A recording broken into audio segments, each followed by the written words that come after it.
Thank you very much. Good afternoon.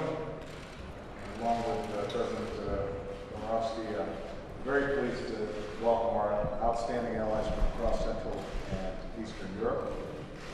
We have done this before in Prague and on my last visit to Warsaw, and I want to thank my fellow leaders for being here. As the President indicated, this 25th anniversary of Polish freedom reminds us of the transformations that have taken place all across the region.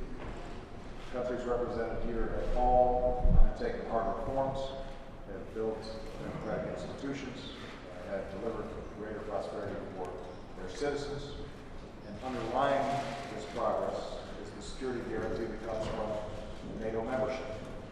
We're here today because as NATO allies, we have to stand absolutely united in our Article 5 commitments to collective defense. We stand together, always. And as I've said throughout the day and previously back home, I continue to believe that NATO is the cornerstone, the foundation of U.S. security, not just European security.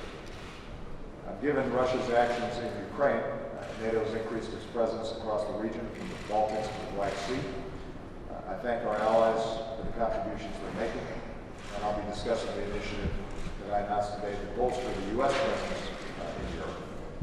A number of countries represented here have already committed to increasing their investments in our collective defense, and today we'll be discussing additional steps that we can take both as individual nations and as an alliance to make sure we have the capabilities that we need.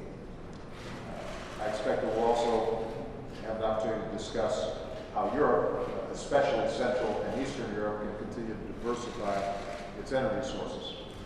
The United States will be exporting more natural gas to the global market in the years to come, but more immediately there are steps that we can take together to reduce energy risk, upgrade our energy infrastructure, and improve efficiency. So again, I want to thank our fellow leaders for being here today. I think our President sends a powerful message that as NATO allies, we stand as one.